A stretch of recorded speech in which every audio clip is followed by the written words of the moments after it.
নমস্কার, জয়শ্রী গণেশ আপনাদের প্রত্যেককে জানাই স্বাগতম আজকের বিশেষ পর্বের অনুষ্ঠানে। আজকে মূলত আমরা যে রাশিটিকে নিয়ে আলোচনা করব বা চর্চা করব সেটি হলো মিথুন রাশি। আর আপনারা জানেন আমরা আলোচনা করছি শুক্র গ্রহের সঞ্চার নিয়ে। শুক্রের সঞ্চার মিথুন রাশির জাতক জাতিকাদের জন্য ঠিক কেমন, আজকে সেই বিষয়টি জানার বা বোঝার চেষ্টা করব। দেখুন, প্রথমেই আপনাদের জানানোর চেষ্টা করি মিথুন রাশির জাতক জাতিকাদের বর্তমান পরিস্থিতি। বহু মিথুন রাশির জাতক জাতিকারা রয়েছেন যারা বিভিন্ন রকম ভাবে পরিস্থিতিকে সামাল দিয়ে কন্টিনিউ করছেন। শুক্র মিথুন রাশির ক্ষেত্রে অত্যন্ত গুরুত্বপূর্ণ গ্রহ, কারণ আপনাদের পঞ্চমপতি এবং দ্বাদশপতি স্বয়ং শুক্র। সুতরাং শুক্রের প্রভাব মিথুন রাশির জাতক জাতিকাদের জন্য অত্যন্ত শুভ বলে মনে করা যাচ্ছে। শুক্রের প্রভাবে মিথুন রাশির জাতক জাতিকাদের জীবনচক্র খুশিতে আনন্দে ভরে ওঠে অনেক সময়।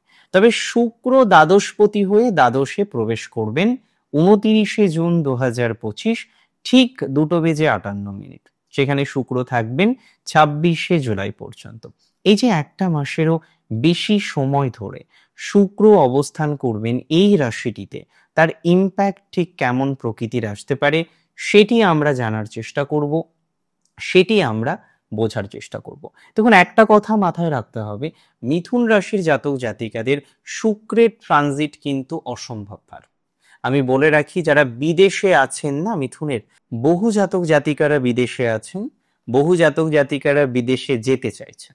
তো যারা বিদেশে আছেন তাদের যেমন একটা খুব সুস্থ স্বাভাবিক পজিটিভ ফলাফল আসার সম্ভাবনা রয়েছে, যারা বিদেশে যেতে চাইছেন তাদের ক্ষেত্রেও কিন্তু একটা সুস্থ স্বাভাবিক পজিটিভ ফলাফল আমরা এক্সপেক্ট করতে পারি। তাহলে মিথুন রাশির জাতক জাতিকাদের এটা লক্ষ্য করা যায়, যারা দূরবর্তী স্থানে রয়েছেন, দূরবর্তী স্থানে গমন করার চেষ্টা করছেন, তাদের প্রভূত পরিমাণে ইমপ্রুভমেন্ট হওয়ার প্রবাবিলিটি রয়েছে, তাদের প্রভূত পরিমাণে গ্রোথ হওয়ার সম্ভাবনা রয়েছে। অর্থাৎ তাদের কিন্তু আমরা একটা পজিটিভ ফলাফল পাবো। মিথুন রাশি জাতক জাতিকাদের এনহান্সমেন্ট অনেকটা লক্ষ্য করা যায়। যারা ব্যবসার সাথে যুক্ত এবং ব্যবসার সম্পর্কিত কোনো ভ্রমণ করতে চাইছেন, দেখুন ব্যবসার সঙ্গে মিথুনের বহু জাতক জাতিকারা যুক্ত। আবার এমনও আমরা দেখি যে মিথুন রাশি জাতক বা জাতিকা তিনি হয়তো চাকরি করেন, কিন্তু মনের মধ্যে একটা সুপ্ত বাসনা আছে যে যদি ব্যবসা করতে পারতাম। তো ব্যবসা করার ইচ্ছা বহু মিথুন রাশির জাতক জাতিকাদেরই কিন্তু লক্ষ্য করা যায়। বহু মিথুন রাশির জাতক বা জাতিকা আছেন, তারা ব্যবসা করতে চান, ব্যবসা করার ইচ্ছা তাদের মধ্যে কিন্তু লক্ষ্য করা যায়। আমি একটা কথাই আপনাদের বলতে চাইবো যে যারা ব্যবসা সংক্রান্ত কোনো ভ্রমণ করতে চলেছেন, ব্যবসা সংক্রান্ত কোনো ভ্রমণে আছেন, বা আপনি হয়তো কোনো সেলফ প্রফেশনাল, আপনি ব্যবসা রিলেটেড বিষয়ে বর্তমানে কোনো একটা জায়গায় রয়েছেন, তাদের কিন্তু প্রোগ্রেসিভ জায়গা লক্ষ্য করা যাবে। এক্ষেত্রে যদি কেউ দূরে যেতে আপনাকে বাধ্যও করে, আমার মনে হয় একবার ঘুরে আসা উচিত। দূর সংক্রান্ত বিষয়ে, দূরবর্তী স্থানে ভ্রমণ সংক্রান্ত বিষয়ে পজিটিভিটির মাত্রাটা কিন্তু ধীরে ধীরে বৃদ্ধিপ্রাপ্ত হয়। অর্থাৎ এক্ষেত্রে আমি মনে করি দূরবর্তী স্থানে ভ্রমণ করা অথবা দূরে যাওয়ার ক্ষেত্রে পজিটিভ ফলাফল আপনাদের আসবে। অনেক জাতক জাতিকারা রয়েছেন যারা ব্যবসা সংক্রান্ত বিষয়ে খুব সমস্যায়। কেন সমস্যায়? কারণ কিছু ভুল ইনভেস্টমেন্ট আপনার হয়ে গিয়েছে। তো যাদের অলরেডি কিছু ভুল ইনভেস্টমেন্ট হয়েছে, অলরেডি কিছু ভুল ইনভেস্টমেন্ট নিয়ে যারা সমস্যার মধ্যে রয়েছেন, তাদের পজিটিভ প্রভাব কিন্তু আমরা দেখতে পারবো। যারা বিদেশে অলরেডি রয়েছেন, চাকরি চলে গিয়েছে, কোনো একটা ক্রন্দল এসেছে, কোনো একটা ডিস্টারবেন্সের মধ্যে ফেস করেছেন, আমি মনে করি তাদের পজিটিভিটি ঘটবে। তবে বিলাসিতার কারণে, ভোগ বিলাসের কারণে কিছু খরচ হতে পারে, এটাতে কন্ট্রোল করতে হবে। বিলাসিতার কারণে খরচ করা যাবে না, বিলাসিতার কারণে কিন্তু খরচে সমস্যা হতে পারে। তাই আপনারা যারা বিলাসিতার কারণে খরচ করছেন, একটু লাগাম দিন। খরচের লাগামটা দিতে হবে, ইটস ভেরি এসেনশিয়াল। অনেক ক্ষেত্রে আমরা দেখছি যে খরচে লাগাম দিচ্ছেন না।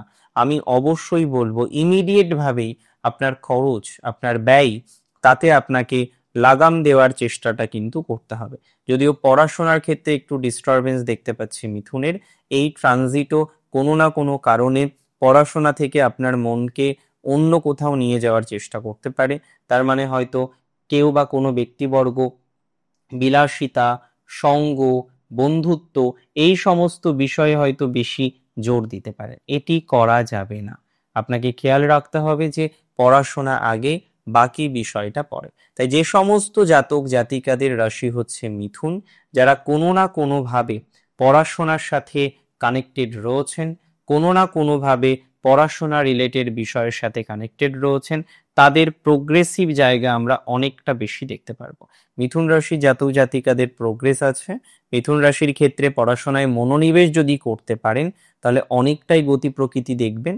এবং যারা বিদেশে কোনো পড়তে যাচ্ছেন, অনেকেই আছেন মেডিকেল পড়তে বিদেশে যাচ্ছেন, অনেকেই আছেন এমবিএ করতে বিদেশে যাচ্ছেন, বা অন্য কোনো বিষয় নিয়ে আপনারা দূরে যাওয়ার চেষ্টা করছেন, তাদের কিন্তু পজিটিভিটির ফলাফলটা ধীরে আসবে, কিন্তু এখানে অনেক বুঝে শুনে কিন্তু কন্টিনিউ করতে হবে। আবার অনেকে আছেন যাদের রাশি মিথুন, তারা কিন্তু বারবার খেয়াল করবেন ইনভেস্টমেন্ট করছেন এবং ভুল ইনভেস্টমেন্ট। প্রথমত বলি, আপনার বিপরীত লিঙ্গের কোনো ব্যক্তিবর্গ, কোনো বন্ধু, কোনো প্রিয় মানুষের পরামর্শে এই সময়ে ইনভেস্ট করা আপনার উচিত হবে না।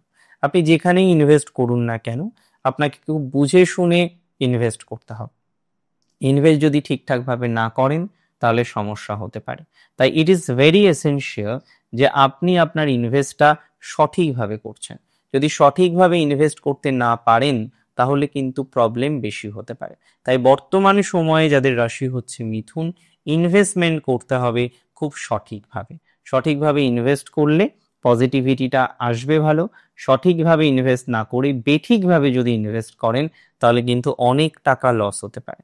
বিশেষ করে মিথুনের যারা শেয়ার মার্কেটে আছেন, ট্রেডিং এর সাথে যুক্ত, যে কোনো ধরনের সোকল্ড ম্যাটারগুলির সাথে যারা কানেক্টেড, যে কোনো ধরনের ইনভেস্টমেন্ট করার ক্ষেত্রে সতর্কতা রাখতে হবে। এবং স্পেশাল যারা শেয়ার মার্কেটে আছেন, যারা ট্রেডিং এ আছেন, যে কোনো ধরনের ট্রেডিং রিলেটেড বিষয়বস্তুর সাথে যারা যুক্ত আছেন, তাদেরকে কিন্তু অনেক বেশি সচেতন থাকতে হবে, আদারওয়াইজ কিন্তু প্রবলেম হতে পারে। তাহলে ট্রেডিং রিলেটেড বিষয়ে যারা কানেক্টেড, বুঝে বিনিয়োগ করুন। শেয়ার মার্কেট করছেন করুন, কোনো অসুবিধা নেই, বাট বুঝে শেয়ার মার্কেটে ইনভেস্ট করুন।